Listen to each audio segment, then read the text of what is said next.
Hi there everybody, this is Chris Schmidt from Greyscalegorilla, and it is Cinema 4D R20 Day, and I'm super excited, and we are doing a pretty impromptu live stream, and we're going to be tackling some of the new features in R20, because R20, I really love this update. This is one of my favorite versions in years. This is big, like R16 was probably my previous favorite one. This is bigger than R16, I think. I don't know, there's a lot of things I really love. Now, the tricky thing in this new version is a lot of the new features, and they are super cool. They're a little bit technical. There's a little bit of extra fancy stuff layered on top of this. So if you're going to get into the new features, you got to spend a little bit of time learning the technical side of it. Now, the great thing is that Maxon made it that if you want to do the same old functionality, it's no harder to do that than it used to be. But if you want to dive deeper now, then it's going to get technical. And it's amazing that they did it that way. But in any case, without further ado, why don't we go ahead and click on... I'm just going to do a full screen. I don't need to be up there the whole time.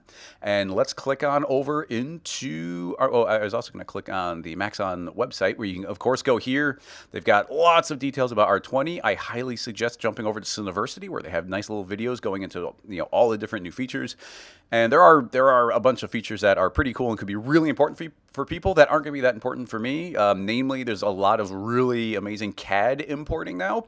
I don't import CAD models, so that's not something I'm going to be worried about, but definitely go check out all the stuff. The videos Rob made and the videos Rick made, they're really cool.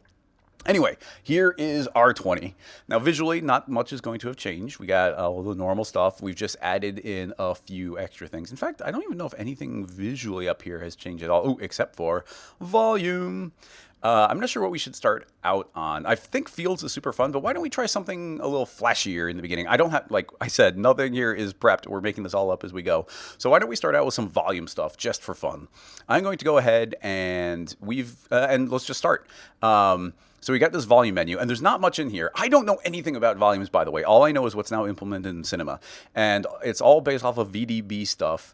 And it is, as far as it's implemented in Cinema 4D so far, it's all about geometry. There's no like volumetric, like atmospheric stuff. It's all meshes. So we're going to start out by clicking Volume Builder. I keep on accidentally clicking the mesher, but let's start with a Volume Builder. And we can start just piping things in here. It's so straightforward.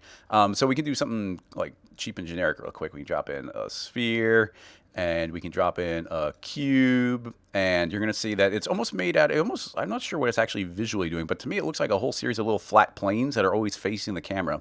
But the point of that is it's running incredibly quickly. So right now it just kind of makes this look like this weird little like series of, like a cloner made a whole bunch of planes filling the volume. So that's a little weird by itself. But of course where it gets interesting is we create the volume mesher, and we feed the volume builder into the volume mesher. So very straightforward hierarchy, and boom, it creates a mesh. So in a lot of ways, like in my brain, the way I'm thinking of this is it's a hybrid between metaballs and like a bool, but it's really good, it's really stable, and it's done everything I've tried to throw at it. It's done an amazing job. So here's a super basic version of it. And there's a couple things to think about. In fact, this should be a decent example for some of the basics. You can see we've got our objects fed into our volume builder, and that's where almost all the settings are. The mesher, there's only like 2 settings. There's not much to do in there. So everything happens in the volume builder. So we get the voxel size, which is essentially our resolution. So if we were to make this a lot bigger, let's jump it up to 25, you're going to see that the resolution looks like it decreases. Let's go ahead and hit NB. Oop, I got to escape from there. Not being there. Hit NB so we can see the mesh. It's actually doing it only makes quads, so you get beautiful quads everywhere. So it's really smooth, no triangles. And this voxel size is one of the main settings. So if we drop that to 10, you're going to see we have a lot more polygons, and it's a lot sharper. And we can drop that down to 1, and now there's a ton of polygons, but it's very sharp, very smooth. But now you can see that the sphere doesn't have enough subdivisions to represent it. So when we're dealing with larger voxel sizes, it looks perfectly smooth, but when you get to that deeper resolution, then there's a lot more that has to be done. So I'm gonna bite a little bit off of a demo Rick did on Cineversity, which I just thought was such a cool demo. We're gonna maybe try and push it a little bit further. Let's go ahead and feed. Oh, man, you can feed. Actually, before we even get to that, let's go a little deeper. We can feed like anything we want in here. Let's go ahead and grab a circle. We can drop in a circle.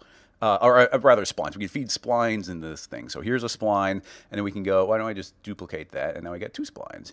And I can go and pull that over here. And unlike a metaball, you see it's not like blurping out because there's 2 intersecting. It's just generating this nice new mesh. as that travels through. So we could take that and hold down shift and spin it 90 degrees, and then we could copy that, spin that, let's spin that 90 degrees.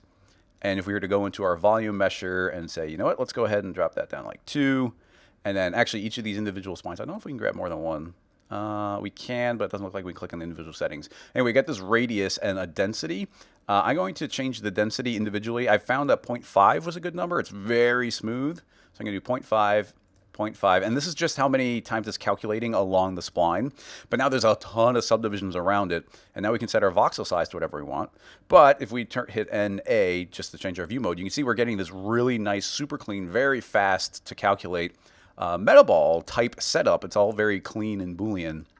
So you can feed splines in there, but we can also feed in, oh man, we can feed in new fields. I don't want to talk about fields quite yet. But anyway, we're going to bite a little bit off of the amazing text chiseling thing, because I think it's just such a cool demo, but we're going to do it a little bit differently than Rick did. So we are going to create a text spline. Let's find a nice beefy font. Doesn't have to be beefy, but let's do something a little more square. I know, let's try Ibrima. Why not? And there's a bold version. Nice. So let's say R20. R20. Cool. So we got that. And let's create an extrude. We're going to drop that into the extrude.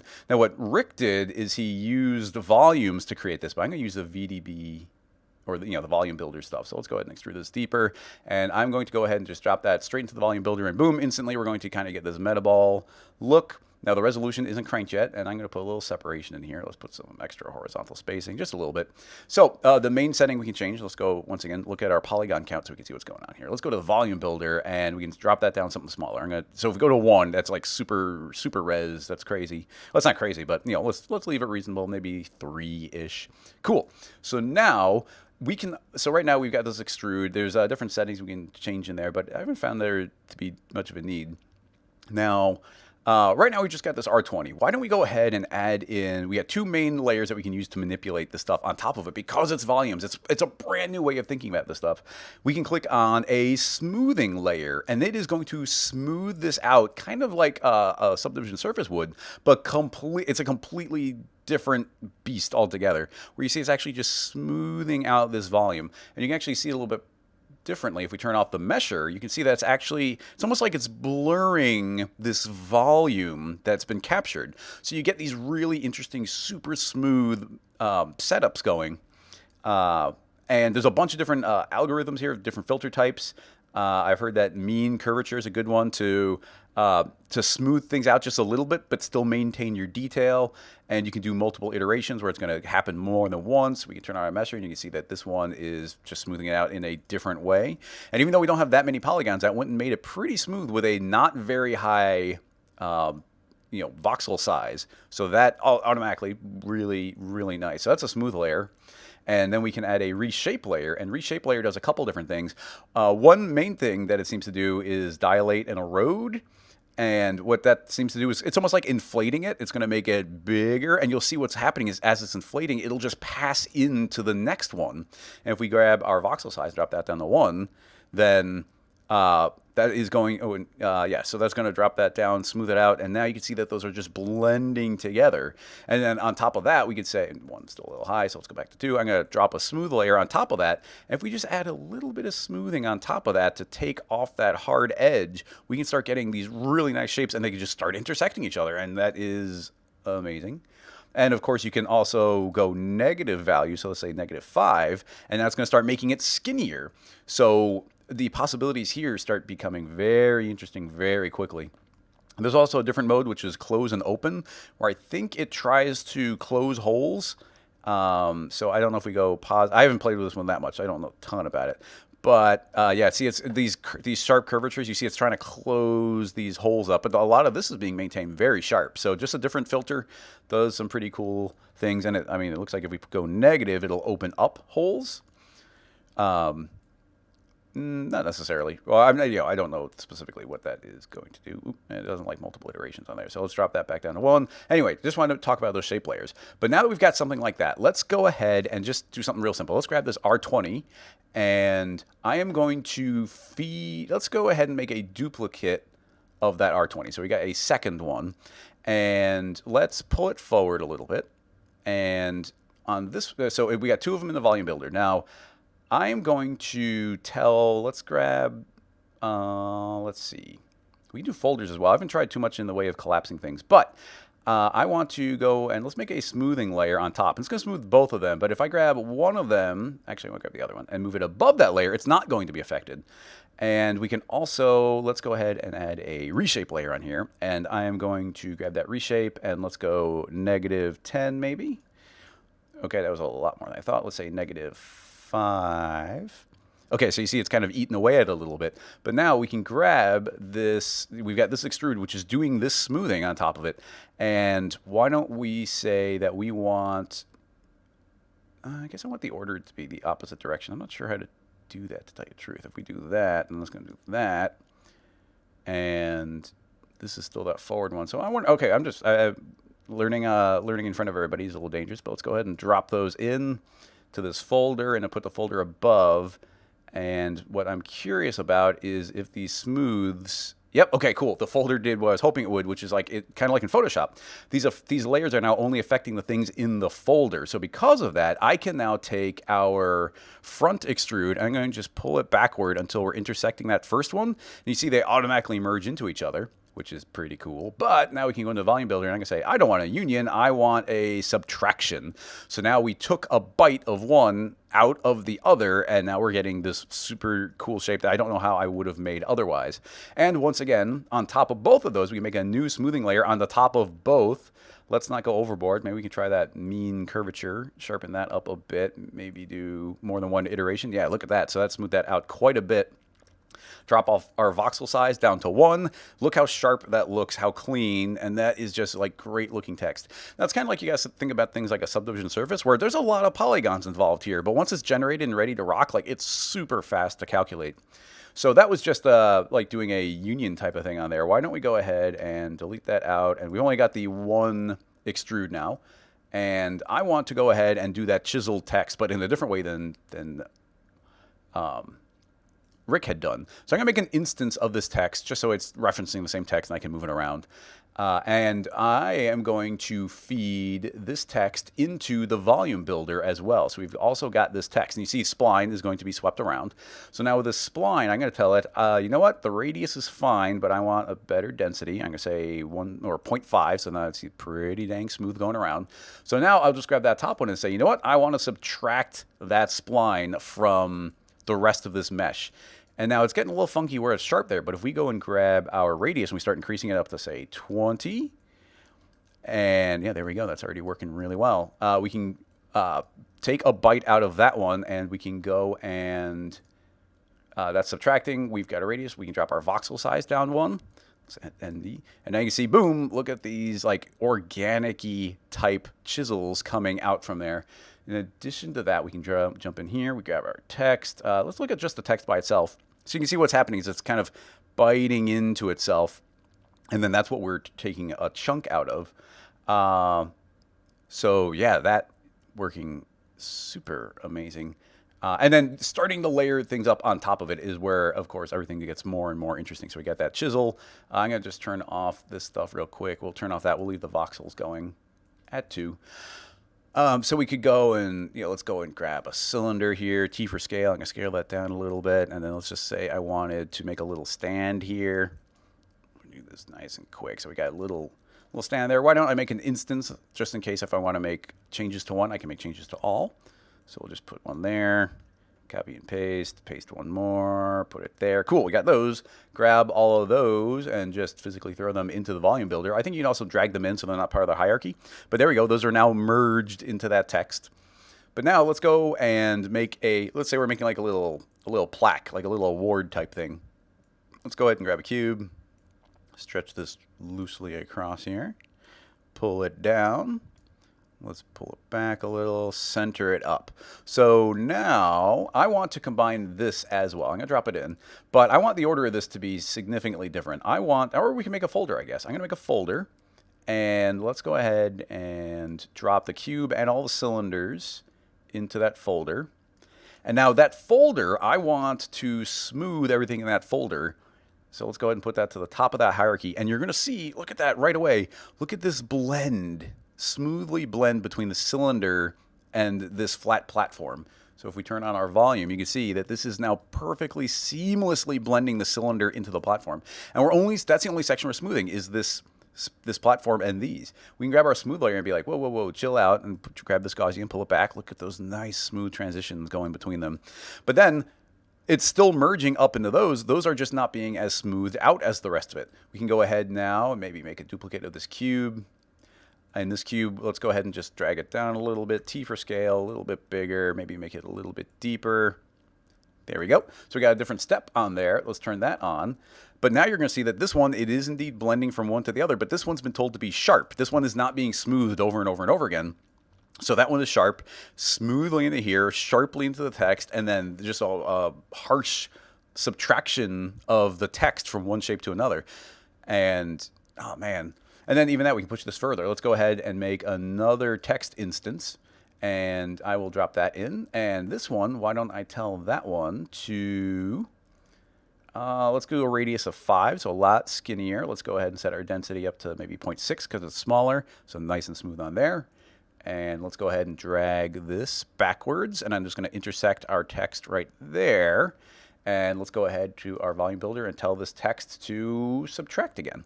So now it's going to take a bite out of there. So it's almost like we've got this chiseled look and then a bite out of the top. So let's go ahead and turn on our volume builder. Let's go to our volume mesher, grab our volume builder, drop our voxels down to 1. So we get lots more polygons. And you see we're getting this bevel out from one to the other. I actually went too far. I went further than I meant to, but you see we get this little sharp curve out and down. And now if we wanted to, we can just start throwing in a couple of different smoothing options in here. So we can grab a smooth layer. That's instantly going to super smooth it out overall, but we can go and grab maybe a median.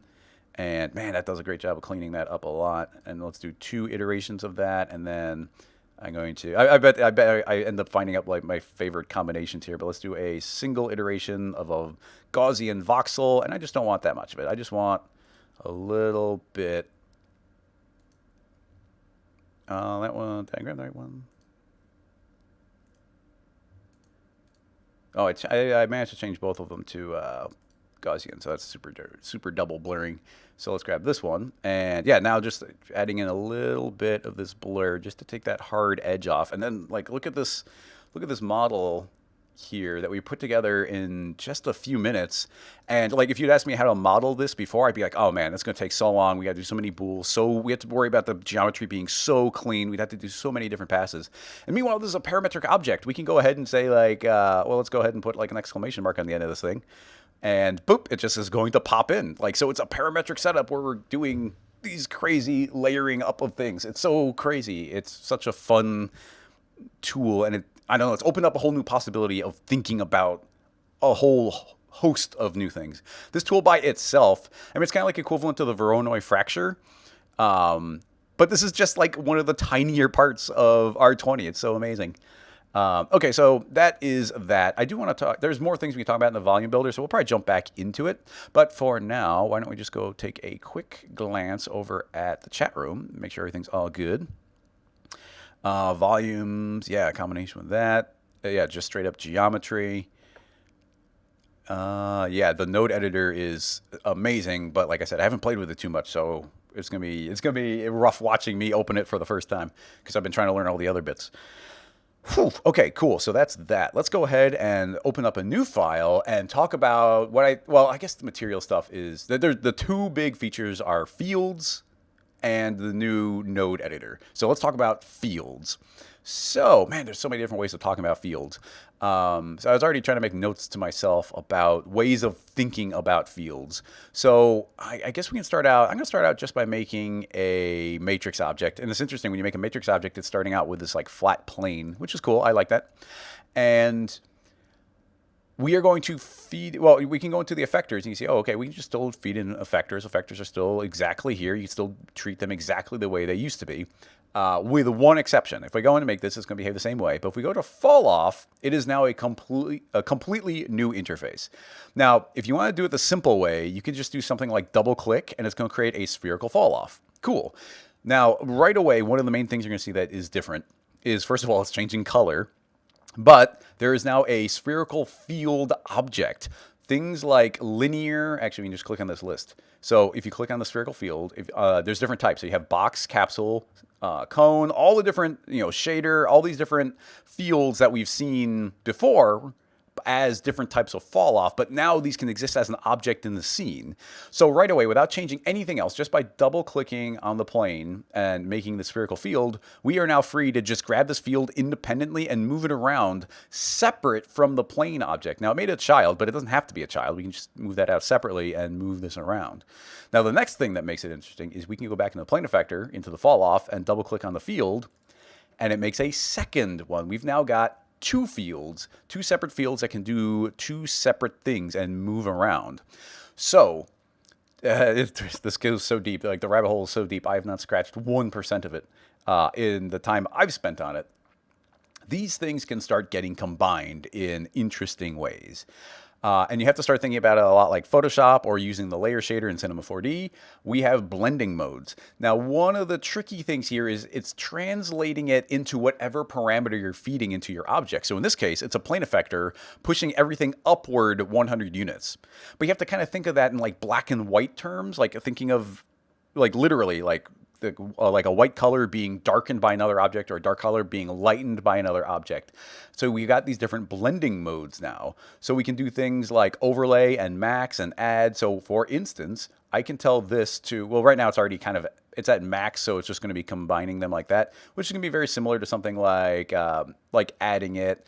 And I'm not even sure what overlay would do, but let's do one more one that will show a difference. I'm going to click on subtract. So right away, you're going to see that it's made it visibly black. Let's ignore that for now, but it's subtracting. So let's go ahead and grab this field and pull it over into the other. And you're seeing that one is eating out from the other one. So we now can combine these and subtract them.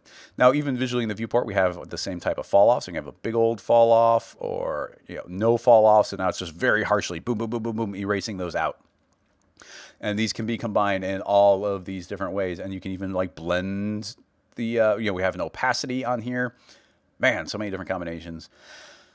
Okay, so now obviously something that we're seeing here is a lot of color. There is color on this. I'm going to go back to remapping real quick and just make sure I have there, I just want a full fall off.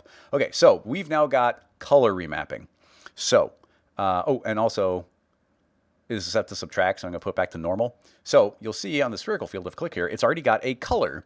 So any color we feed into here is going to be fed through the object with that same type of fall off. So let's go ahead and, whatever. Let's pick a nice vibrant green. And it is green. If we were to grab our fall off and do the inner offset, then we're going to have a big solid green or a slight transition of green. Now, right now, the plane effector is also pushing upward. Now, the plane effector is affecting both position and the color mode is set to field's color. That's fine. I'm going to get rid of position, so we're just looking at color. So we are now feeding in color per field, and that's crazy. Now we've also got our new remapping. Is remapping better to talk about via, maybe not, it might not be better to talk about via color. Let's just talk about remapping the color remap tab here. So right now it's set to a mode color, but we can set that to mode gradient. So now we've got a gradient that we can manipulate. And we can do things, you can twirl it down. And now that we see this, you see we have a brand new gradient, upgraded gradient parameter. And in a lot of ways, it's really similar. It's going to behave intuitively, just like you kind of remember. Wherever you click, that's the color it is. We can move it around, rearrange it. And you can right click and you can invert the gradient, double the knots, distribute the knots, so things we're used to. But we can now select more than one. We can select multiple knots and move them around, and we can scale them left and right. We can grab additional ones and drag all of those around. We can right click and double just the selected one. Super crazy. Let's see. I'm going to go ahead and distribute those knots again so we get all these knots. We are now, if we grab one of these, we are now interpolating per knot. So you can just select everything and change all of them. But I could say, you know what, this one? I want this one to be a step. And now you can see that moving forward, boom, a hard step on just that one. Man, that's cool. In addition to that, we also have an alpha channel built in when it comes to these fields. Now, the gradient everywhere I don't think has the alpha, but if we open this up, you're going to see that there's actually an alpha channel that we can change to blend in and out from here. So let's go ahead and drag this over. Let's go ahead and make this one. How do I guess we just change the brightness there. Yeah, there's no color, so we do that. So we're actually fading it out via the alpha. But I actually didn't want the alpha. But it's cool that there is totally an alpha in here. So we got all these laid out. Let's go ahead and make this one white, just so we get this higher contrast. And now you can see I've got this fall off, a spherical fall off that's now generating this crazy colored gradient, just moving this wherever I want to. But keep in mind, we can go ahead and duplicate this field, go ahead into the plane effector. Let's go ahead and drop that second one in there. And now we got two of these, each doing their own independent thing. But keep in mind that right now it's set to normal, so I think it's overriding the other one. So let's go ahead and, what did we do on this one? Multiply? Yeah, there we go. Now we got two different ones. And if I drag it, whichever one is darker is going to well, actually it's going to darken overall because it's multiplying. But if our mode instead was set to overlay or max, this is where they combine, add screen clip, min. Like that now they're it's min is lighten and max is darken, if you're familiar with those terms. So you can see it's not darkening anything, it's just whichever one is darker, whichever pixel is darker, that's the one that's feeding through. Once again, super crazy stuff. Like it's going to feed through and create so many additional things. So we can add, this could be a linear field. So now this is a linear fall off and that gradient is being applied, but whichever one of these is darker is the one that is applied. Oh man. We can just keep going. We have barely started. And now if you click on the remapping, you can actually see the gradient and how it's applied to the overall fall off. Now I want to simplify a little bit. Let's start over, grab a plane effector, and now in the plane effector, I do want to affect position, but let's not do color. Let's simplify and let's just look at position. Thinking of these in the most simple way, like setting up a system so it's very clean and straightforward, is going to be a good way of learning this, because if you're doing it on complex scenes, there's so many moving parts that you could get lost. So already we've seen that we can treat it like we used to, but now we can go deeper whenever we need. So let's go ahead and give this one a nice big full fall off and start tinkering. Let's turn on SSAO just so we can see a little bit of depth on there. Alrighty. Oh man, what's the next thing we should do? Well, first of all, so we got a spherical field here. But there are a bunch of new, the fall offs are pretty straightforward. It does this triangle thing. I tend not to think of it as a triangle. I just look at kind of one side. And, you can change the min, the max. And it's a really good visual representation. After you've played with it for a little bit, it'll become intuitive. At a glance, I remember I was like, oh man, I don't know what I'm seeing. But it wasn't too bad after a little bit. But the interesting part here now is this contour. If we jump to this contour, and I'm actually going to T for scale this up just so you have a nice big representation of this. And let's push it further. I'm going to set this up to 200. All right, cool. Contour mode. If we click on that, we have a bunch of different modes that we can do here. Now, step, quantize, and quadratic. I'm not even sure. Oh, this is just going to be like some normal curvature here. So we can do that curve and that curve. So it's kind of fun, but I don't think I'd use that one too often. But then we have step and quantize, very similar to each other. But let's go ahead and turn on, I'm not even sure what the difference is yet.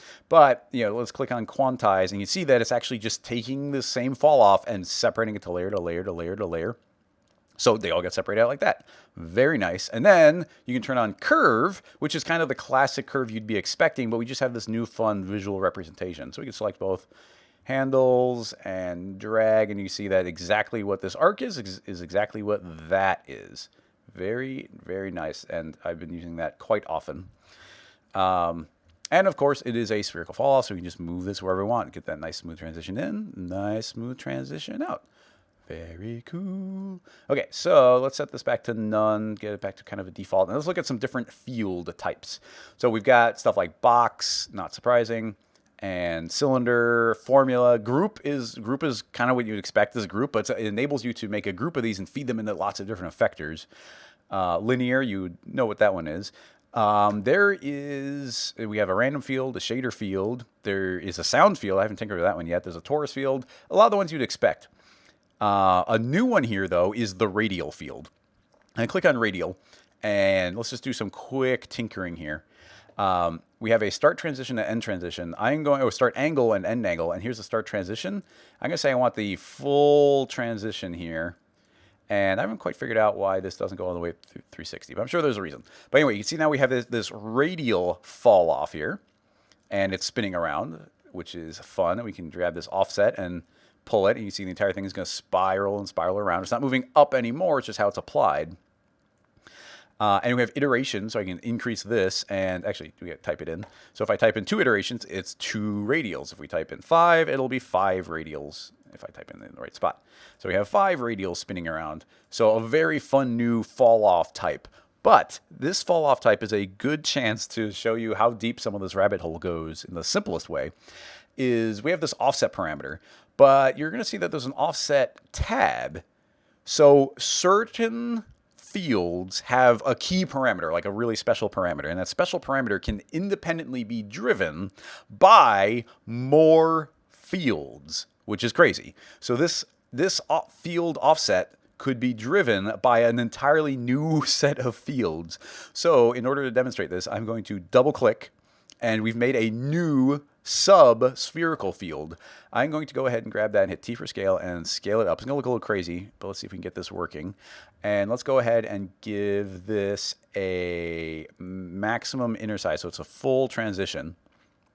And we're right at this, doing this many radials is making it visually tough to see what's going on. So I'm going to drop it back to 1. And let's see what we have. It is now spinning upward based on this radial, but with a fall off from the sphere. Probably good to scale the sphere up so it's capturing the whole section. So we are now capturing this entire thing and falling off the offset via this secondary field. So fields can feed into fields, and then certain fields have fields that can be fed into. So you have an incredibly deep rabbit hole you can go down into. Once again, all stuff that you can ignore unless you want to start getting the cool, new, crazy features. So that is cool. We were able to feed in a spherical field to have that offset that way. Now, in addition to, let's get rid of that, and let's go ahead and look at some of the other more interesting things that can be fed into things. Why don't we, actually, I'm going to go ahead and let's delete that and start from scratch. We got some additional things to talk about. So right now, plane effector, fully applying 100%. Cool, nice. I want to go and go back to fall off. We're going to feed in some things. Now, before we're doing these fields, and those kind of physically exist. They I think they fairly intuitively make sense. But there are 2 additional categories here. I do not fully know all of these. These solids are additional things you can drop in. So we can have a particle object, we can have a MoGraph object, we can have a point object. So just for simple examples here, let's go ahead and create, let's say, a circle spline. I'm going to lay it flat. Let's hit T for scale, scale it down just a little bit, and let's go into plane effector. I'm just going to drag that circle spline in, and boom, I forgot, splines by default are set to along. I think it's along. So it's actually traveling along it. So it actually looks a lot like the radial.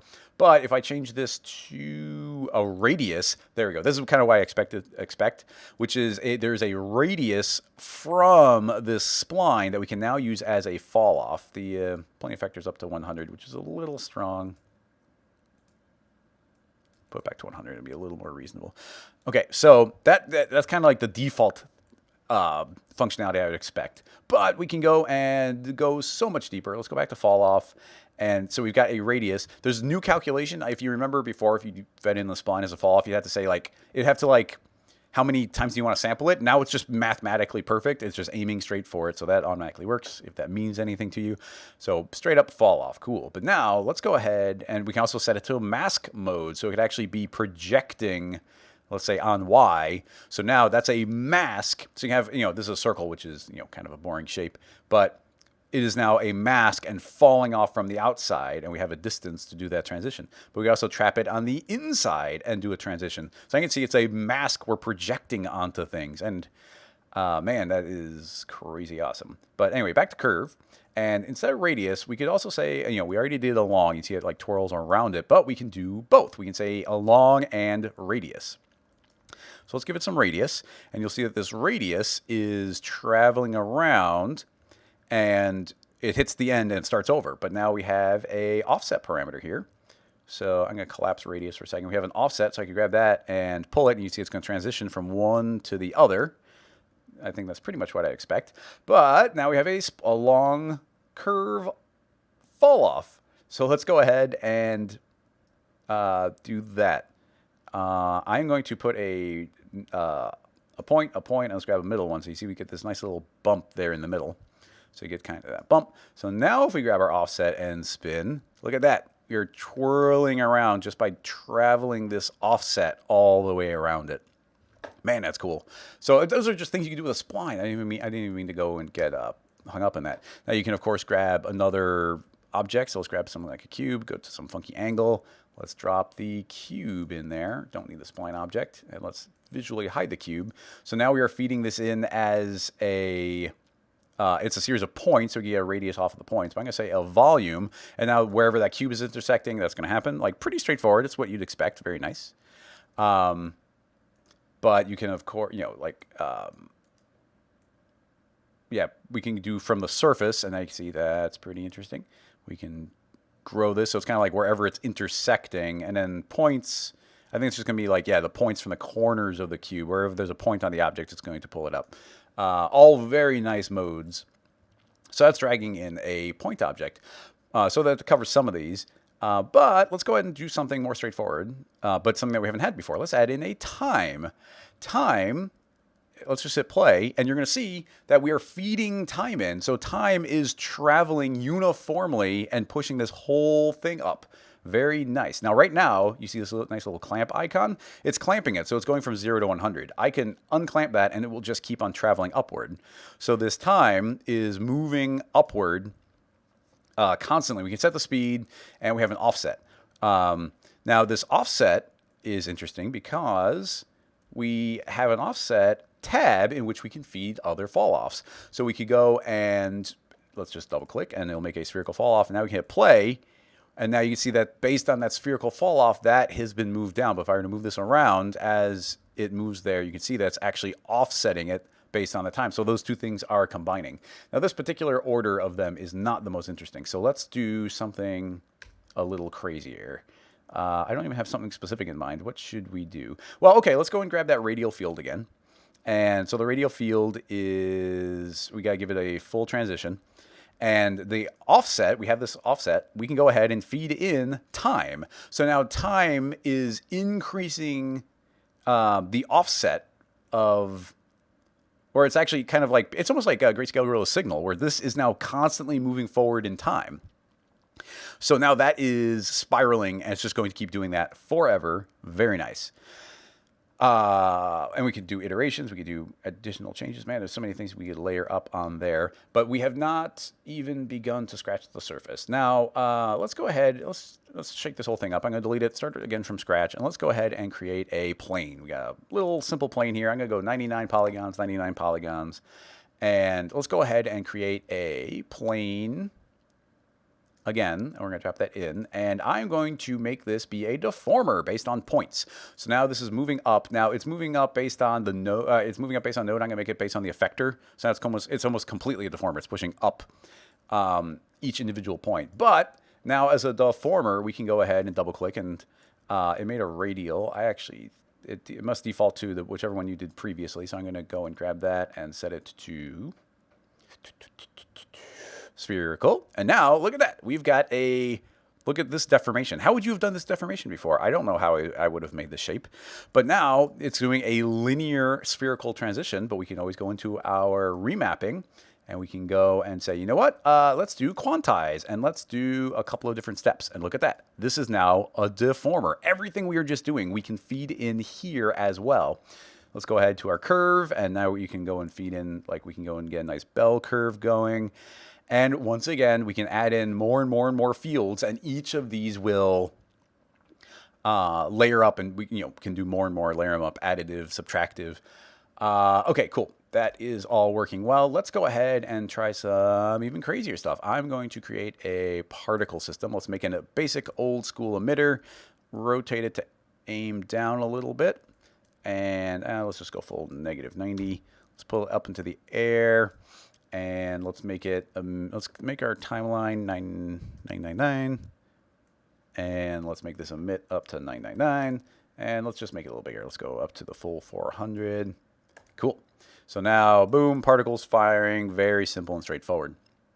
Go back to the plane effector, drag in our emitter, boom, particles instantly creating deformation. And I'm pretty sure if you fed in X particles, you could feed that in as a point thing, it'd be doing the exact same thing. So that would work as well. So we got the emitter. So we can have things, we have control over like the radius. And of course, this radius is the same type of fall off. That can change. Now, here's where things start getting super crazy and super fun and super awesome. We are going to, so we already looked at some of these, not all of them, but now let's jump into this last menu. These are the modifier layers.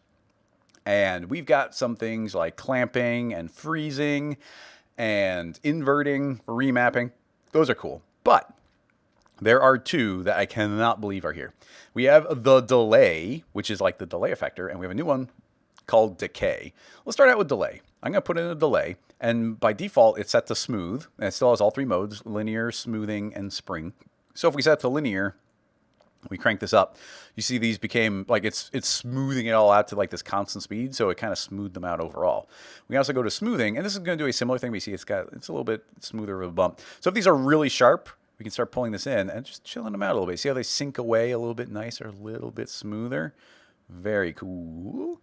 But let's go ahead and, of course, click on spring. And now, with lots of springiness, let's see. Okay, those are shooting up and down. Is it clamp doing? Oh, okay. I had clamp on, so it could only go from 0 to 100. So if we turn off clamping, now you can see the spring can actually spring it up and down, up and down. That is crazy. Look at that, like as a deformer. And like I said, I'm doing this. A good way to learn this is think of things on 2D planes. Like we're working on a 2D plane. We can think of it almost like an image, and layering these up is nice and straightforward. But there is absolutely nothing stopping us from saying, you know what? No, actually, this is going to be a sphere. And let's just drop the plane effector in that. And now, I guess it's going to be a bunch of subdivisions. There. And now, now it's happening on there. But like I said, keep it simple while you're learning. Think of things on flat planes and, matrix objects and whatnot. Really clean. Okay. Nice. Neat. I love it. That is cool. Okay. This is a good opportunity to talk about other things that are not necessarily geometry. Let's go ahead and make this editable. And I'm going to pull out that plane effector. And actually, I don't think I need the plane effector at all for what we're about to do. Let's go ahead and create a vertex map. I'm just going to select some stuff so that we can go and set a vertex weight, and I'm going to set it to 0. Cool. That just made a vertex map for me. But vertex maps now have a checkbox that says use fields. So we can turn that on. And by default, it's going to freeze whatever you currently have. Not really something you have to worry about, but you have to keep that there. Anyway, I can go and do something real straightforward, like making a spherical fall off. Look at that. We have vertex maps being controlled by fall offs. Really straightforward.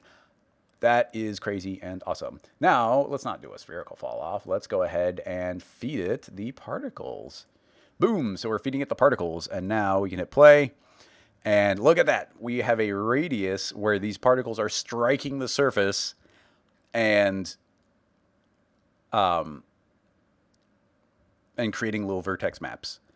Now, let's look. Well, and we could, I think we can go and add the delay effector again. And if we put that's going to smooth it out in the same way, but we could also go to spring. And if we make it springy, then you can see them like fading in and out and kind of adding up on top of each other. Now, where things get crazy, this is dangerous. I don't know what it's going to do. But okay, by clicking on add, they seem to combine a little bit better. We also say max would probably be the best. Yeah, now they're combining more in the way I was expecting. Awesome. That makes sense. But even this delay effector is kind of like a black and white modification on top of it. And we can add that onto the previous layers. Because right now, when it's set to normal, it's a complete override. It's just the final result. But it can be additive or subtractive or an overlay, which is madness. Anyway, let's get rid of that. I don't know the technicalities of this. I just thought it was neat. Let's see if I can recreate it. If you create a second freeze layer on here, we can change the mode to grow. There we go. And so this is freezing some of the effects where those strike, but I haven't had a ton of luck, but you can do things like grow it there. So that is neat. But let's push even further here. So of course, this is a vertex map. Vertex maps could be driving material. I think vertex maps can drive like something like a displacer, right? If we put a displacer here and we go to shading, can we do fall off? Can I do the vertex map as a fall off? Look at that. The vertex map came in here. It's based on the nearest. So the displacement map, I haven't done this specifically, but let's put in a color. Okay, I don't necessarily know how this is doing it. Index, remapping. Okay, but anyway, that you can feed in a vertex map, so that is intriguing to figure out how that is going to combine. I don't know if this is going to work live, but let's see if we can feed in a vertex map and then feed in that vertex map.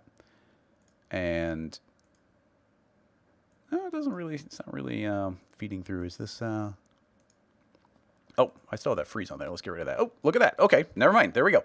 So now the vertex map is feeding it. So now it's almost like that plane effector we made, but now it's being driven through a vertex map into a displacer. So the way these things can layer up on top of each other, I think, is going to be insane. Here's just two displacers, a second one with the same one, so now it's inflating that even more. If we set that to intensity, that should just like be bulging those out. Man, this stuff is going to combine in the craziest ways. Okay, cool. That is doing its thing. Let's go ahead and get rid of that. I want to do the most straightforward version of this. So let's use the displacer. And right now the displacer is going to displace up by 100. And all deformers, I think every deformer has the same fall-offs. So this displaced deformer could be getting these fed directly as well. So what does this mean? Well, this means we can do crazy things like... What is one I want to do? Actually, I guess doing a really straightforward one is a good start. Let's make a spherical fall off, and let's not clamp it. And oh man, yeah, we can start do some crazy stuff here. Super crazy. Oh, it's still got the vertex map. That's weird. Let's add in the color channel. Okay, and spherical fall off field. Okay, click on the spherical fall off. Sorry, I was getting a little lost there. Let's get some curvature going. And I want the full inner fall off. And there we go. Nice and smooth. A little big overall. So T for scale, and scale this down. And you know what? Wait, here's something that's pretty cool is if we go to our displacer, I can be like, you know what? That's a little high. Let's just pull back how much this particular effector is affecting it. So we drop that down to about 25. Cool. We got that going on. I'm going to right click and let's add on, just for fun, because I haven't installed our plugins yet. Let's add a vibrate tag, and I want to vibrate this around. Let's click on position. Let's go up to 400, 400, and slow that sucker way down. There we go. Okay, so now it is moving around, doing its thing. Let's go back into the displacer and look at... actually, let's go to delay, because it's always just super cool what the delay does. Look at what this is doing by itself. This delay, which is just set to smoothing, look how it like falls behind. There's like this nice little, more natural movement there. But let's go ahead and add on spring, and now look at this like ripple that we're getting as it's traveling around. And that's just by default. We crank this up higher, and then you see as it moves, it's going to be... Like, I don't even know how to describe that, but like, look how cool that is. Like, oh my God. Okay, so delay effector doing some really cool things right out of the gate. But to me, one of the coolest things that's been added is decay. Let's go ahead and click on decay. And by default, it's set to maximum. I don't even know what maximum is doing. But what I care about is decay. What do I care about? Oh, yeah. There we go. As we drag it up, it's hard to tell here, but we can go with low numbers, does nothing. But as I start increasing this to, in particular, these very high numbers, look at that little tail that starts emerging. So what it's doing is it is like an echo of it traveling behind. So we get this tail that's going to chase it around, slowly fading away. Now, where it gets the most interesting is we can put this up to 100%. And now it never fades away, and it is a purely additive process. This is constantly going around, and it's going to be constantly drawing on this new shape in an additive way. Oh my goodness, that is the craziest thing. Like, think of all the things you can do by combining that with other things. So speaking of combining that with other things, we can start layering up some additional things here. Why don't we go ahead and add on a new delay? And what I'm going to do with this delay is, let's say that it is, actually smooth is a good one. Let's have it smooth this out a lot. So you can see that we're only getting this tiny little lump, okay? And now we put the decay on top of that. So now, and I guess I can speed this up a little bit, 0.5 perhaps. So now as this is zooming around, as it I think if I did that right, as it passes over itself, it's going to draw it on deeper and deeper and deeper, so it can actually have additional, yeah, you can see it's drawing over on top of itself. Probably good if I went back to the displacer and gave that full strength. So yeah, you can see how it's like, the longer it stays in one spot, the higher it's climbing in. It's almost like generating some sort of geometry, some sort of like landscape there. Now that's with the full delay doing its full thing. We could also have our decay, like, 99%. And now look, it's going to slowly fade away, but this is continuing to be an additive process that moves up. Now that's the decay going up, but we can go ahead and add on another delay on the top here. And this delay will set the spring. And let's go ahead and give it a decent amount of springiness. And now it will grow up to its final position, but it's kind of like wiggling to stop there because this is the final thing that's happening. It's only happening after the decay. Now, if we were to, I'm pretty sure if we move this down here, it's going to start capturing the wiggled up peaks. So we still have that same springiness, but that order changing has changed the way it behaves. So testing, building these things in a very meticulous way is going to be very important. But man, look at the combination of things that we've been able to do just by layering up these few things. And this is just one sphere effector. There's no reason why we can't grab this, make a duplicate of it.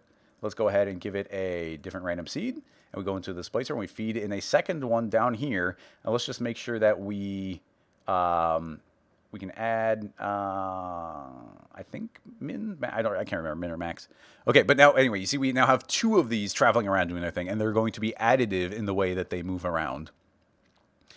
So, man, that stuff gets crazy. And I mean, this is just a deformer. We can add other deformers. We can subdivide this afterward. We can, so many different combinations of things. And just because why not?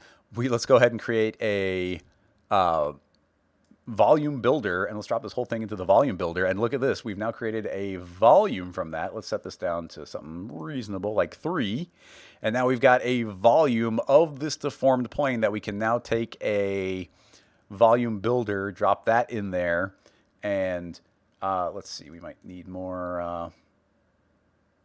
I keep doing that. I drop the builder in a builder. Make a volume mesher, drop that in. And let's see, we probably might need to make it a little bit fatter. Okay, there, we can drag this up, and there you go. Now you see it exists, but now it exists not as a plane, but as a part of all volume. So of course we could be like, oh, hey, Mr. Figure, let's go ahead and drop you in there too. And now, blurp, he's now part of that mesh blobbing in together. And if I hit play, look at this playback we're getting. Like, it's creating this crazy mesh every frame, completely rebuilding it, as all of these effects are happening on top of it, deforming that. I don't even know where to begin. Like, there are so many crazy brand new MoGraph things we're going to be able to do. So now that we've talked about some of these different effects and whatnot, I want to show you something pretty cool. If we grab a volume builder, we've got all these different objects that we can drop in there. But let's go ahead and grab a field, and you can make fields directly by going to Create, Fields, and let's create a shader field. I'm going to drop a shader field into our volume builder, and let's feed in a noise. And look at that. We have a volume of noise. Oh my God. I'm thinking of all the AskGSGs that we've done where people wanted to do this type of thing. So we've now got a volume of noise. This is the craziest thing. Let's go ahead and scale up. We're scaling up our overall noise. Nice and big. Yep, look at that. Very nice. And we can change, we can change the height. If I put this to 0, it's going to be infinite lines up. Very nice. We can, of course, animation speed to 1, hit play.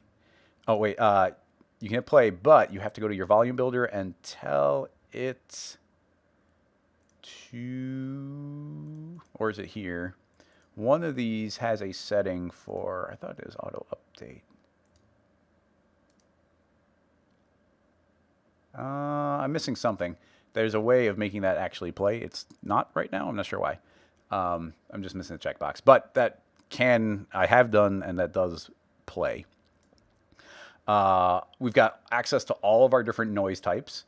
So we can go and grab a Voronoi. And that one's a little tiny, but let's go ahead and jump it up to 777.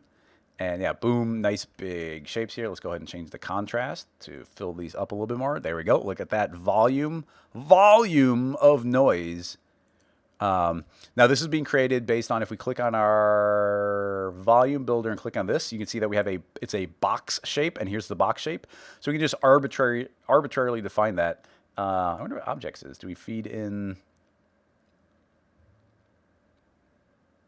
I'm not sure what that. I'm not sure what we feed in there, but there's a good chance we can feed in kind of any shape we want. I'm not certain of it. So that's a shader field doing that. But of course, this can be combining with other things. We can go ahead and create a sphere and drop that in here. And now I'm going to say that I want the shader field, which is the second, I'm going to make it the second object. I want that to subtract. So now we're taking those bytes out of this sphere. Drop that into the volume mesher, and boom, we are taking those bytes out. Let's go ahead and change this to a different noise. Let's try that one. We gotta find the right combination. There we go. Ooh, look at that. Look at these bytes we're taking out. Oh my God, that's so awesome. So we've got, look at this absolute insaneness that we're getting. We can set that to 2, have it a little bit more detailed. I'm gonna set this back to the default of 50. I don't like it inflating. So anyway, look, we've got that. That is working great. Still don't know how to force the refresh. What am I missing? Use mesh points, blah, blah, blah. I mean, we can smooth those out. We could inflate them. But here, like we got that, and then we can copy and paste it. And then we've got a second one. Oh, I did that one. That one must have updated at the current frame that it is, which is interesting. I'm going to just change the random seed and then copy and paste it. I think that the refresh setting I'm missing messed me up there. But we can go and grab our volume builder and say, I actually want the union, not union, where they intersect. So now I've got the exact opposite of what I had a second ago. So we got two volumes that are perfectly meshing with each other. Now look, we can actually see the spherical shape here. So I can grab both spheres, and let's go ahead and set it to probably an icosahedron and change this to being, more subdivisions. There we go. Smooths that out quite a bit. And now on this volume builder, I'm going to say smooth out the layer. And let's put that there. And that's going to smooth out the result. And did I click on the wrong thing? There we go. It just didn't refresh. So yeah, we've got this blur where it's smoothing that all out. We can do the exact same thing. Actually, that's smoothing it out, but instead of that, why don't we add on a reshape layer? And I'm going to tell this to do a -15. And there we go. Now it's taking a bite out of it. Or it's like, it's eroding it away. Maybe we don't need to go that far. -5 maybe. Yeah, so now you see we get this gap in between them, but they're still perfectly matching. So we could do that via that eroding away, but instead of that, we could also go into our shader field and just change the way this noise is cropping. I guess we got to go up. Yeah, so now we change the noise to do the same thing. So it's like we're eating it away. But now these two different pieces, these two meshes are not intersecting each other. So we could fly around, travel around them, go inside the volume, and those will not intersect. It's insane. And then, it gets overwhelming at a certain point. We can open up a new file, make a motext, and this motext C4D, and make it beefy again. There we go, good enough. And make it not height, depth, and grab our volume builder, thwomp, and then let's grab another noise. Let's grab a field shader, drop that in. This one is going to you know, I'm going to turn off the motex for a second. And I just want to see the noise. And I guess I do want to see both. And because we want to make it big enough to fit, apparently this moving around the shader effector doesn't move it. Actually, I would bet it would. No, apparently that doesn't. Interesting. Well, there's probably a way to do that better, but I'm just going to move our text over here. Keep it straightforward. Field. Bum, bum, bum, bum. Oh, volume builder, shader. Here we go. X. Yeah, X is the one I want. So let's go ahead and make this X calculate more. Let's type in 333. 444. Okay, so now we've got that volume of noise. Let's go ahead and we're feeding it this noise. Let's grab something cool. Maybe yeah, kernel. Now there's probably going to need a decent number of subdivisions. So let's go ahead and set this down to 2. Okay, big old volume. Look at that. But man, that looks cool. So now let's go ahead and scale this way up. I'm going to do 1,000. And we're going to really crop in here. There we go. That's what I'm looking for. Nope. Whoop. Close. There we go. Yeah. Okay. Not bad. I'm going to go 555. Just make the whole thing a little bit smaller. Cool. So we got that. And now we can put our text in. And I can say, yeah, we got those. That's a union. I want where they intersect. And boom. Like, damaged text. Like, that was so straightforward. And it's parametric, and we can change it, and we can animate it, and we can layer up so many different insane things. Let's grab our mesher, drop that in. Boom, messed up text. Like instant Swiss cheese or any kind of damage. We can grab our shader effector and be like, oh, you know what? Like, let's stretch that out a whole bunch on X. Boom, and boom, stretched out on X, like something tore through it. So amazing, so cool. And like I said, the only slightly tricky thing on there is that we get high poly counts. But for what we're getting out of it, like, that is amazing. And actually, the volume mesher does have this adaptive, which I think, yeah, this is going to start trying to clean up the mesh to make it lower poly. And I mean, it seems to do an incredibly good job, but I think it does, yeah, it's immediately introducing triangles. Now, there's a lot less polygons on there, I'll give it that. I just don't know. You know, is it worth introducing triangles is, I guess, my point. We drop that down to 1, though. In theory, it's going to just create the detail where we need it. There, it took a second to calculate, but now it's there. Now it's running super quick, and it's nice and sharp, and our poly counts shouldn't be insane. So, yeah, not bad there at all. Not bad at all. And this is just, I mean, this is just a volume... I mean, this is just a single noise. We haven't even like been layering up noises. We're just doing one little layer of noise on there. Oh my god, is this? I don't know if it's gonna is it gonna refresh if we hit play? Oh, well, what I would love to do here. Let's see if it works. I guess we should. I'm gonna turn off the volume builder because this looks pretty good by itself. And let's set this up to 3 just so it's running extra quick. And what I'd love to see is this. Yeah, I'm gonna animate this parameter. So there's pretty much none. Let's record. Let's just jump to the end here, and I'm gonna pull this way over here so it's almost entirely there. And let's see. Okay, I just hit play, and look, we're getting like, look at this playback we're getting, like incredibly reasonable playback. And look at what is like existing now, pretty much instantly. And, of course, the mesher is going to take longer to calculate in between. But actually, we set the volume down, so it might not be that crazy. Let's just see how long that takes. Yeah, okay. Yeah, chug, chug, chug. But still, I would say incredibly reasonable. Man, this stuff is crazy. You can transfer vertex maps from one object to another via proximity. There is... man, fields... MoGraph.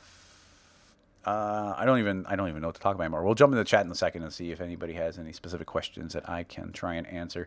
But let me just, since we just spent a bunch of time in fields, let's add another plane effector and just do this. I just want to see what else is in, if there's any big chunky parts that I didn't specifically talk about yet.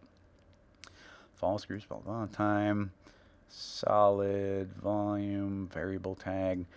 Yeah, we talked about all the super cool, crazy ones that I've explored so far. And really, we've just been kind of tackling this in the techie way, not even in a super artistic way. And man, the way these things combine is absolutely crazy. I'm jumping over to the chat and seeing how everybody's doing. Lasered, Sage, what's going on? Spanha, Level Bevel. Welcome, welcome. Thanks for hanging out, everybody. Crash 05, can you cache that? I don't know if you can cache it. Yeah, you could add the displacement on top of that. It would be absolutely insane. Spanha, I don't use ProRender. They did add on a bunch of features onto it. I know it's got subsurface scattering now. I think it had some depth of field improvements. I don't know everything that's on the list, but it's super cool. Oh, Rick's in here. Hi, Rick. How's it going? See you soon. And then Rick was just saying, yes, that you can cache it out as a VDB file or as alembic. And I literally haven't done this yet. Do I still have the file open? Yeah, I do. I literally haven't done this yet, but I watched one of the videos where you can now save out alembic files on a per object basis. And yeah, it's right here, bake as alembic. So let's just see what happens. I'm going to click on bake. I don't know anything about alembic. I just know it's a really popular file. And what it seemed to be doing in the videos was super crazy. I'm just going to save to the desktop. And oh, is that just going to save it in here, or is that transferring it into it? I don't know. Let's just see what happens. I'm going to let it finish exporting. It's going pretty quick considering it's a 90-frame animation, and we're doing crazy stuff with meshes.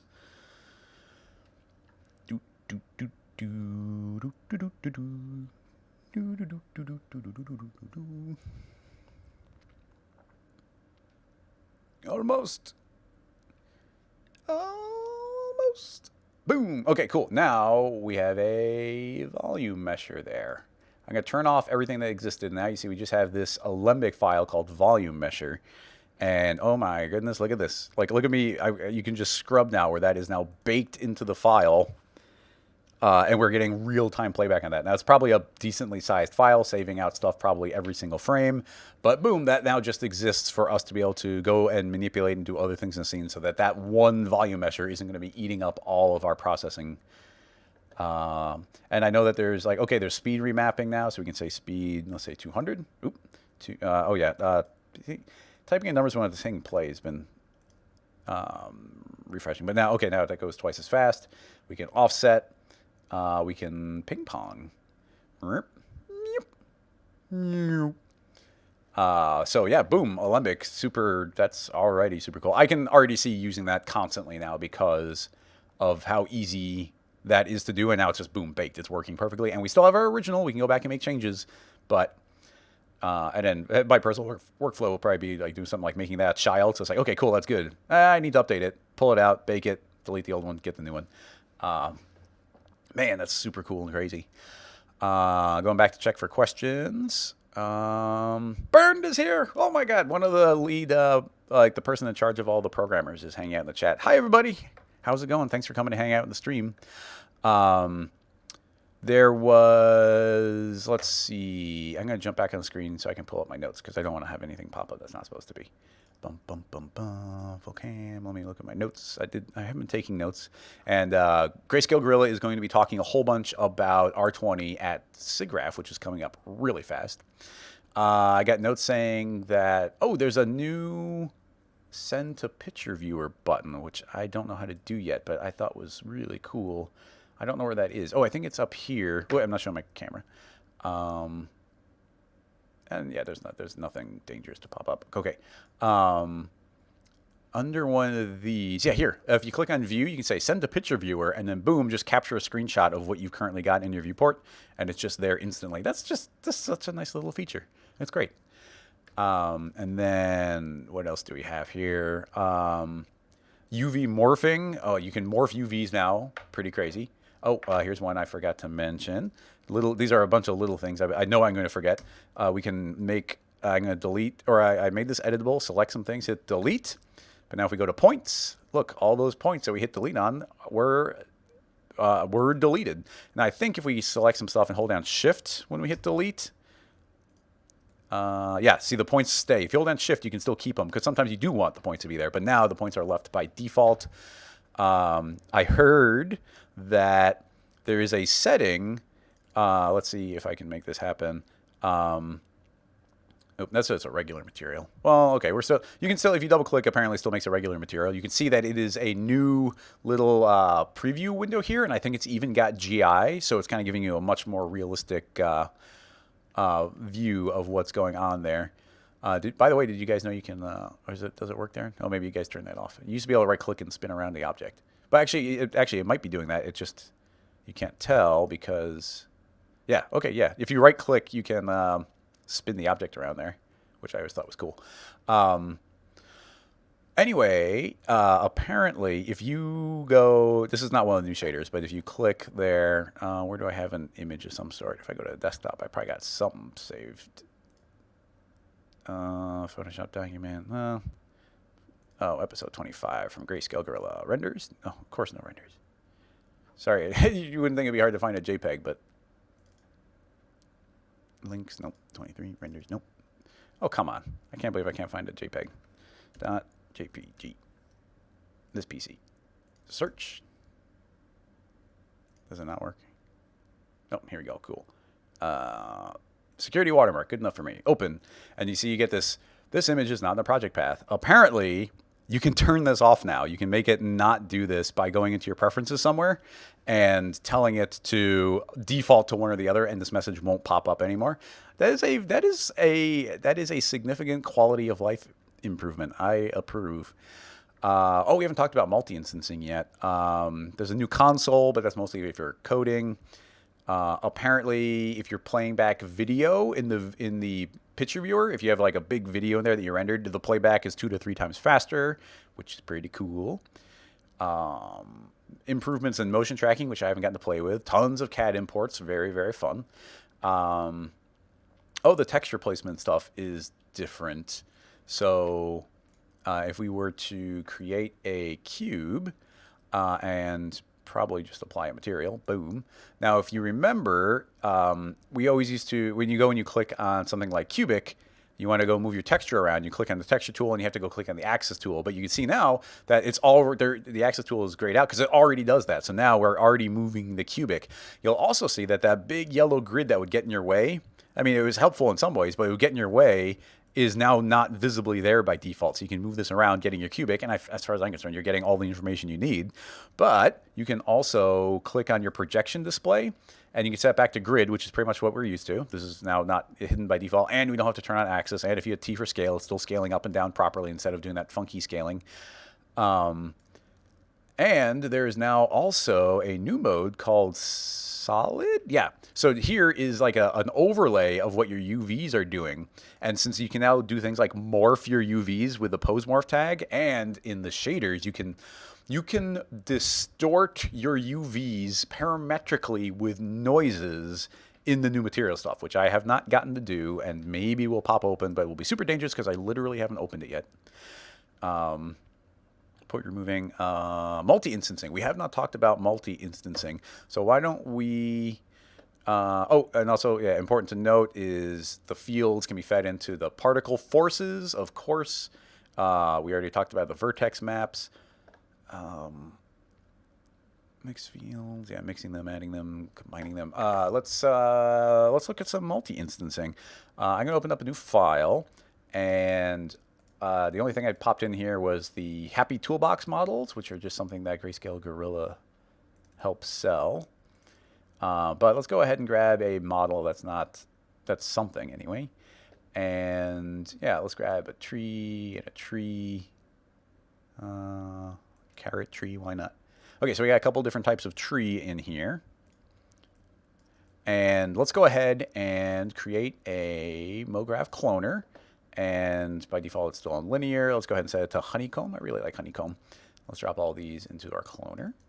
And now we got the honeycomb. Let's lay it flat on the ground on Y.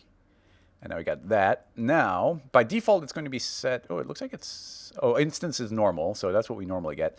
And then before we used to have render instances. And now we have multi-instances. So let's push this a little bit and see if we can talk and see how well we can talk about this. I'm going to shrink the distance between all these. And let's go ahead and make the count. I think I can type in 100. Ooh, I was about. Oh, I think we can. Okay, 100. And I don't want to push that too hard. You know, once it calculates, that's pretty quick. But let's do another 100. So it's probably going to take a while because it's 100 by 100. It's going to be a ton of trees. Hopefully that wasn't too big of a number to throw at it. And I'm still in the old mode. Yeah, I probably shouldn't have typed in the second 100. That's a huge number. It will calculate. It's just going to take longer than I want. Okay, so insane amount of trees. I am going to change this to be a multi-instance. And, ooh, look at that. Okay, so that one calculated super quick. So let's see. I want to have those be random. And we now are multi-instancing. And look at all these clones that we are getting. Now, I think there is... How do we change the viewport? Okay, we can change... We can view it by object or bounding box to be even quicker. And matrix, and then points. And points is going to be the super-duper craziest to go super fast. Now, in order to show that reasonably well, why don't we go ahead and put in some effects in here. I'm going to go ahead and we can even grab an old school random effector. And those are randomly moving around on, not on Y. Let's grab a scale and uniformly scale them up to 1. So now we got those random scale. Too much. 0.25 maybe. And let's go ahead and turn on color. I'm just going to turn on effector color, so we're just boom, random color. So you can still see, you still have random position, scale, and rotation, and color on these, but it's going to be able to generate a ton of them and get really good, quick, clean feedback. And if that is still treating you, if it's still going really slow, oh, it also takes up very little RAM, and it goes really quickly, like calculating into the picture viewer and whatnot. But you can always change this back to like point mode, and now it's just generating one little point.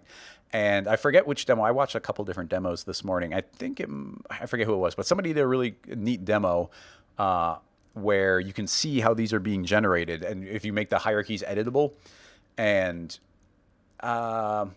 it's just calculating the things internally. Essentially, what it's doing is in the old school stuff. Remember, Cinema 4D can handle a lot of polygons, but it does not like a lot of objects.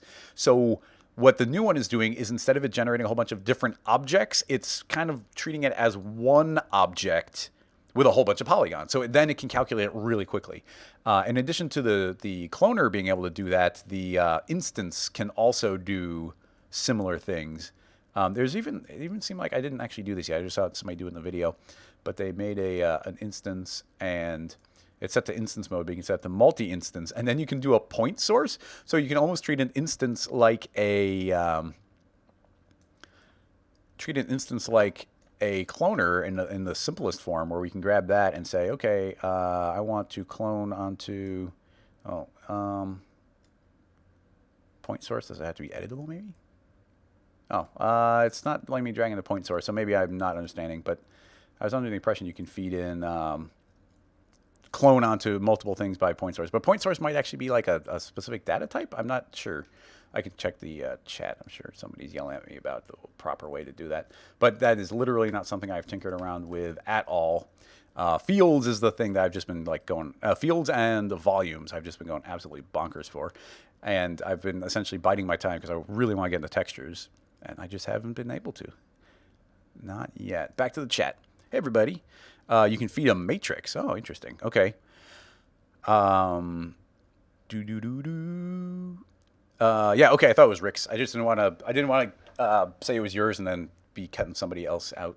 So yeah, Rick, and once again, go check out all the videos on Cineversity. They had good overviews, good quick overviews on all the new stuff.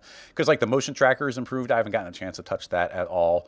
And I just don't do a lot of motion track work, but we do tons of MoGraph work. Like, okay, look at all that crazy stuff we just did with fields. All that stuff we just did with fields. That's like every AskGSG we ever do is asking these kind of questions. Like, how does this combine with this to go with this, to pull this out, to do this crazy bevel, to model this thing?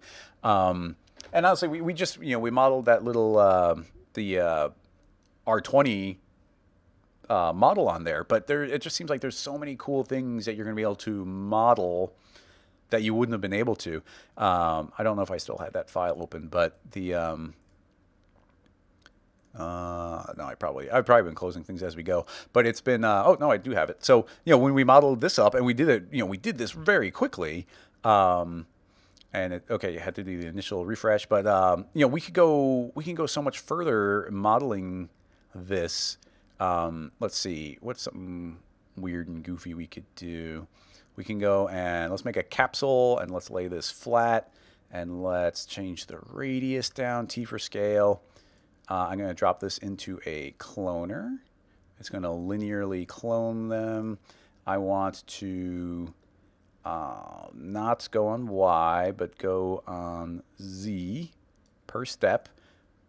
Make a bunch of these. And now we can pull them down, intersect this ground a little bit. I'm going to pull them forward. Okay, pretty much exactly what I want. T for scale, just kind of eyeball that there. Cool, so now we got that.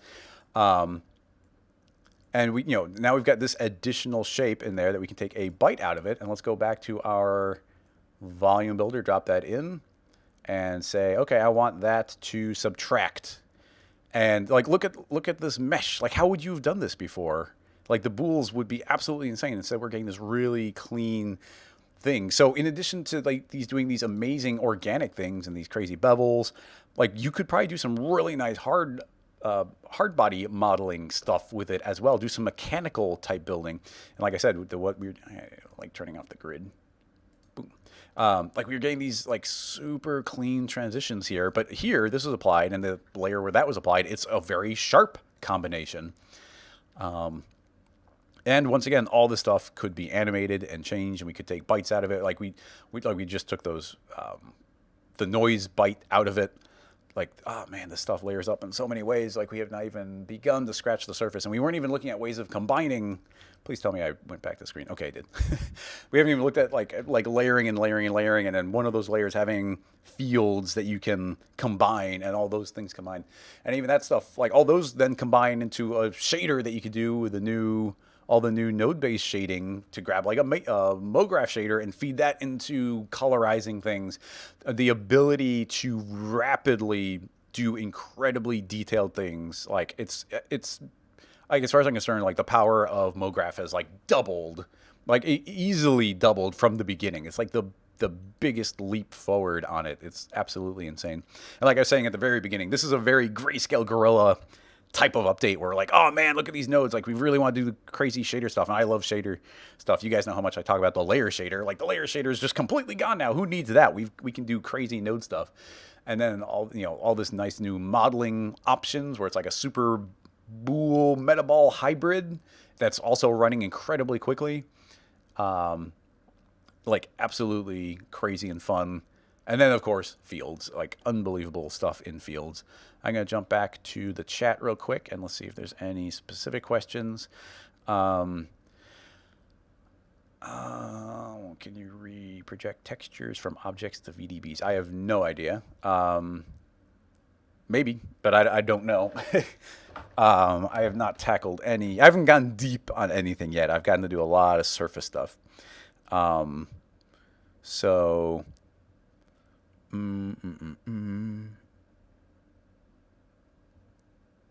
Yeah, but this is, and there's a couple people from Axon in here. So if you guys like what you're seeing here, they've been working really hard. There's a bunch of really big core stuff inside of Cinema 4D now it's like big updates that are enabling it to do things it never could do before, and that is huge. The one tiny downside is that I think it's, any R11 files or older won't open in R20. But if you open it up in like R13 and then save it and then open it, it will open, but you can't go back to super duper duper old files. And I think I heard they're going to make a script or something that will automatically update a file to make it more compatible. But that stuff is super crazy. And it is really fun. So as Phil is requesting, and I want to do it, but okay, once again, and I'll repeat it a couple times, let's go ahead and jump into the node editor. We're going to jump into the node editor, but literally, this is going to be the first time I have opened up the node editor. I have not opened it, so I have zero experience here, and only what I read in a little bit of the documentation do I know what, about anything on here. So let's do it, but, expect me to hit dead end after dead end because I just don't know. So I guess let's open up a new file, and we want to probably apply a texture to something. Do I have anything? It'd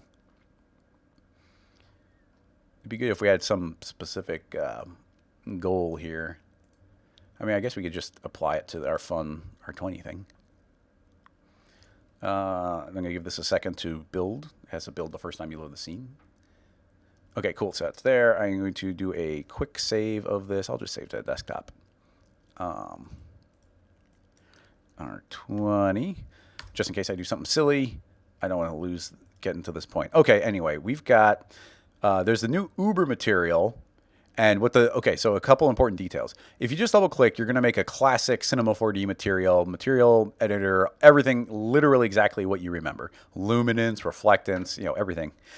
But if you create a Uber material, it's looking very similar. And if we click over here, you can see that we get, we got our diffuse, we got reflection, we got illumination, but so what this is essentially the same old material you're used to, but using the new system.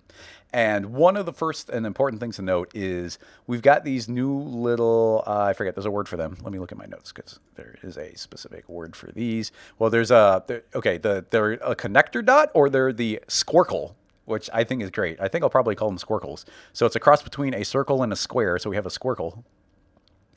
And if you click on that, you'll see that here we have color. Okay, cool. It's, that's kind of what you expect. You got your nice little color node, but there's no spot to put your material. Well, you click on your squircle and you get a flyout and you start getting all these different additional things. So here's where you can load in the texture, and here's where you'd see other textures that you had already used. And you can go to your connector node, and create shaders that are deeper inside the system. And I believe if we click on that and just start typing, ooh, it worked. Once again, I literally haven't done this before. I type in the word node, and now it is limited the search parameters here to the different types of noise, because I typed in noise. So I'm gonna go ahead and click on complex noise, of course. And now we're feeding in a complex noise. And let's go ahead and apply that to our mesh, our volume mesher. And now we've got a complex noise applied, and it's UV mapped.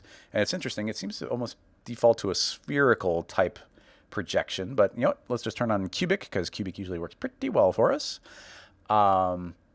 And anyway, let's go back into this material, and we've got our complex noise. So this is just in the diffuse, and now another thing is it seems like Maxon has updated with the Uber shader. The old one's still the same, but with the new Uber shader, they've updated the terminology to what the modern terminology is. So third-party renders and whatnot, they tend not to call it color. They call it the diffuse channel and things like that. So some of the words are going to have been changed along those lines.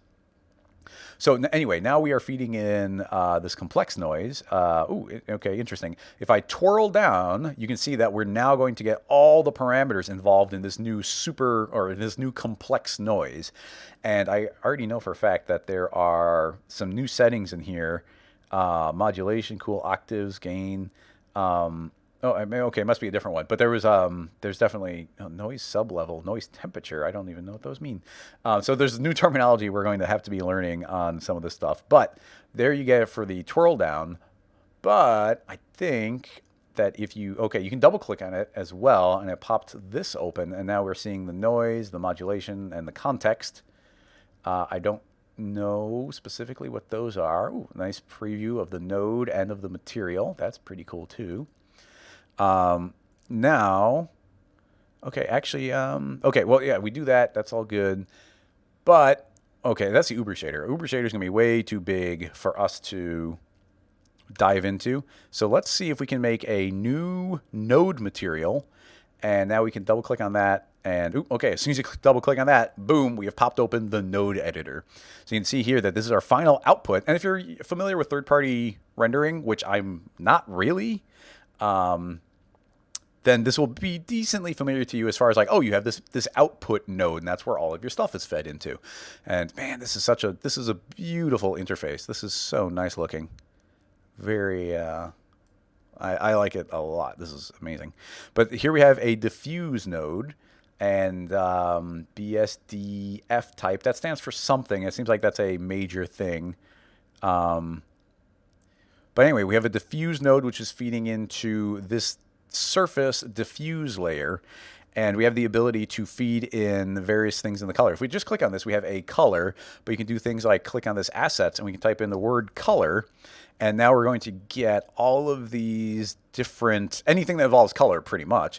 So like here we have a color node. So I'm going to go and drag that in. We got this new color node, really straightforward. It looks like we just have some color being fed in. So we could make this a nice bright orange color. And we'll feed that into this color channel, which then feeds through the diffuse into the material, thus creating a nice bright yellow in the diffuse. Now you'll see that things like luminance are renamed into things like emission, which is the same as luminance. It's just the more modern terminology for it. Now, add. I know you can layer these things up. I don't know how to make a new. Is S for solo? I don't know. There's so many things I don't know here, so it's going to be me clunking around.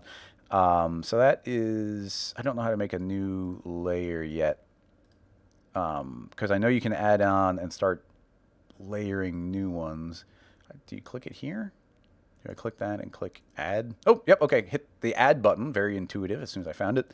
So we've got a new layer on here, and I don't know a lot about it, but there's a new layer. And diffuse, that's the layer 2. Now we can feed other things into it, and I just don't know what they are. Is this diffuse? Okay, cool. We need another diffuse node. So we could probably just drag and...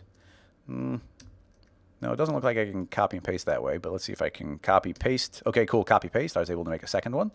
And now we can link this into that layer. So this is going to be overriding the previous one, but we can grab this diffuse layer, which we could have also have searched for. I think you can also hit the letter C and just start typing. So we could type in diffuse.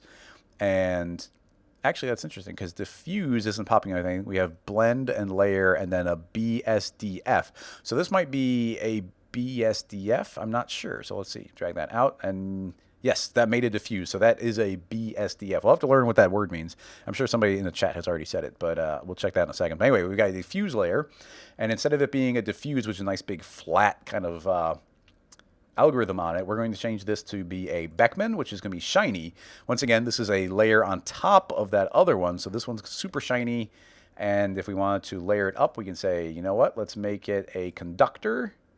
And now it's aluminum, and we can go to, we've got a Fresnel, or did we want to do a custom? Oh, no, none. Fresnel dielectric?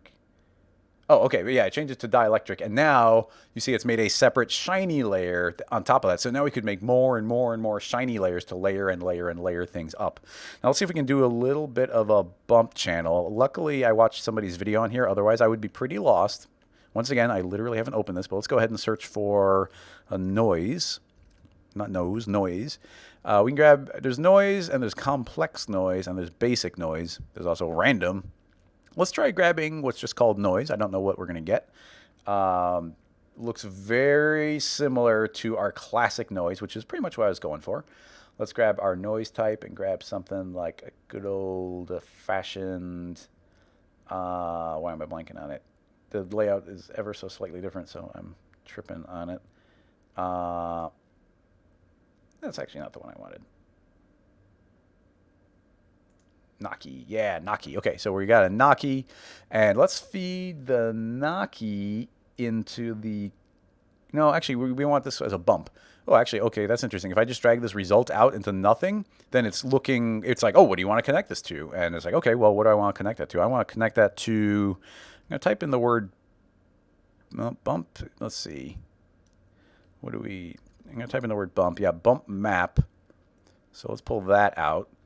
And now this is a bump map, and I think this is going to convert this image into essentially a normal, because normals are a better version of bump in every way. So now we're converting this bump into a good normal map, and now we can feed that into our normal. And there we go. We are now feeding this into the normal channel of this overall shader, which is affecting both our shiny overlay and our diffuse layer. But what's cool is that this stuff can be fed into multiple places. This is where node-based stuff gets really interesting. I don't know. I'm going to type in the word colorizer. Oop, and there is indeed a colorize. And it's exactly what I was looking for. So already super intuitive. Now I'm going to feed this result of the noise into the colorizer. And let's colorize it with, let's go with kind of that same orange color. And we'll put that in the middle. And let's make it darker, maybe a little more red on that end, and we'll grab a lighter version of this there. So we've colorized that, and now let's feed this colorized version of that noise into the color channel of this diffuse. So now I'll delete that and click back on our output, and now this noise, this single noise, is now driving both the bump and the color, and that just so hugely improves the ability to do complex things. Man, this interface is so nice and so smooth. It's got the same navigation tools, of course, not surprising at all. So yeah, if we were to jump in here and be like, oh, let's use a different noise, let's grab a Luca, then both our bump and our color have updated to match it. There is once again, if we hit X here, then you can see these. Oh my goodness! So let's just expand all these just to get an idea of what we're dealing with here. Conversion, context, color. So, okay, here are all of our nodes now that we're gonna have to go through and learn all these nice new nodes. So yes, there is a lot to do, a lot to figure out, a lot of different ways of doing calculation here. In fact, I think the system goes so deep that you can do things like if you can go into like the base math and make new shaders if you know what you're doing, like complex mathematical shaders. But then, and I do not know how to do it yet. I will soon. You know, I can do another stream on Friday, and I'll tell you exactly how to do all this stuff. I just have not gotten to play with it. But I know a lot of the stuff you can go and like publish this into a material effectively. You can make your own material here that, you know, might even come out from this node material thing. So, you know, I could make Chris's concrete and then have my own settings. It's like, oh, I want this setting to be in the interface, and this one would like go up and then be in the final thing. You can go and combine all of your controls in it. You can go and make a, let's say, like right now when we search for the word color, we're getting all the different things involved in color, but none of those involved, or none of these have a colorizer in them. But let's say I took Maxon's noise, like even the complex noise, and I feed that into a colorizer. I could then take those two, package them up together into the colorizer noise, and that becomes kind of like its own base node. And then you can always dive deeper and dive deeper and dive deeper into what makes it like this simple. Well, I don't want to say simple, but you know, this very similar to the noise that we're used to. Node here, show preview, duplicate, ungroup nodes, create asset. Well, there's a create asset. I'm going to say edit asset. There we go. We've now gone inside of the noise node that I was just using. And this is what is being used to make that noise node. So you can see there's like different types of projection happening, multiplies, UV transforms are happening. Floats, multiplies, there's no like and look at all these settings, which are probably what are being promoted out into the setting, and then all that goes to the final output that you get, and then there's even a decent chance you can do different outputs. So it's like, oh, this can be outputting one thing, and a different part of it could be outputting a different one. So man, the layers that you can go deeper and deeper. So let's see, it looks like we're now deeper inside here. I think if I click this button, I can. Nope, that didn't do it. I'm trying to figure out how to zoom out again. Nope. I'm trapped. I don't know how to get out. Edit resource. No. How to escape this menu? I'm sure it's trivially easy, but oh, layout all. Oh, you hit this button, it automatically cleans up your layout. That's super cool. I don't know how to escape my current layer, but that's just me. View, node, remove unused nodes. Look at all these cleanup things and everything. That's cool. I just got to start like reading these. So many different details. Empty group, go up. Let's see. Somebody's probably yelling at me what the way of escaping this thing is. Super procedural. Level bevel. Nope, nobody told me what it was, so I don't know. I'm still trapped in there. But man, the layering and layering and layering is going to be insane. The complex things you can make. And once again, that's the idea, is you have the option of getting complex. And then if you go and you make a tool that you really love, or let's say the Uber shader is missing this one thing you really want, go and make it, publish it out, and now that's there. That should continue to exist in your own version of it. So anyway, thanks for coming in, everybody, hanging out and doing some Ask GSG with me. Thanks, Maxon, for making a super amazing version of Cinema 4D. I cannot wait to start making stuff proper with it. So bye-bye, everybody. See you next time.